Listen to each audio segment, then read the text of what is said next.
श्री स्वामी समर्थ. स्वामींची कृपा या चॅनलमध्ये आपल्या सर्वांचे स्वागत आहे.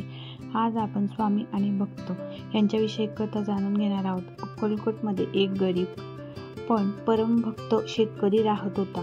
तो अत्यंत साधा, भक्तिमय आणि मेहनती होता. दिवस रात्र शेतीत काम करून तो कसाबसा आपल्या कुटुंबाचा उदरनिर्वाह करत असे. पण वर्षानुवर्षे दुष्काळ पडल्यामुळे त्याचे ओझे वाढत गेले. घरात धान्य नाही, जनावरांसाठी चारा नाही आणि मुलाबाळांना भूक लागली. तो शेतकरी रडत रडत स्वामी समर्थ महाराजांकडे आला. महाराज त्या वेळी वडाच्या झाडाखाली बसले होते. शेतकरी त्याच्या पायाशी पडून रडू लागला आणि म्हणाला, महाराज, माझे घर उद्ध्वस्त झाले आहे. मी फार त्रस्त झालोय. माझ्या मुलाबाळांकडे पाहून मला कळेना काय करावे. कृपा करा महाराज. स्वामी समर्थ महाराज त्याच्याकडे हसून पाहिले आणि म्हणाले, अरे बावळटा, एवढा का रडतोस? आम्ही आहोत ना तुझ्या पाठीशी. ज्या बापाला आपल्या लेकरावर प्रेम असते त्या बापाला सोडून देतोस का? विश्वास ठेव, तुझे दारिद्र्य निघून जाईल. शेतकरी डोळे पुसून परत गेला. घरी आला आणि स्वामींच्या शब्दावर विश्वास ठेवून शेतीला लागला. आश्चर्य म्हणजे काही दिवसांनी पाऊस सुरू झाला. शेतात पीक बहरले. जनावरांसाठी भरपूर चारा आला.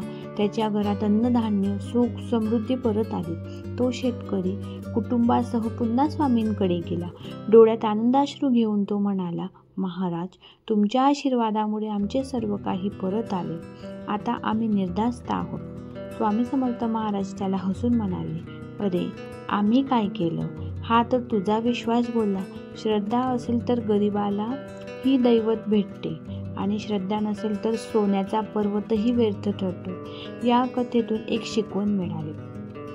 संकटे आली तरी देवावर विश्वास ठेवा. श्रद्धा आणि धीर असेल तर प्रत्येक अडचण दूर होते. संतांचे वचन खरे असते. भक्ताने फक्त त्यावर विश्वास ठेवायचा असतो. श्री स्वामी समर्थ. जर कथा आवडली असेल तर चॅनलला लाईक करा, शेअर करा, सबस्क्राईब करा आणि कमेंटमध्ये नक्की लिहा श्री स्वामी समर्थ. धन्यवाद.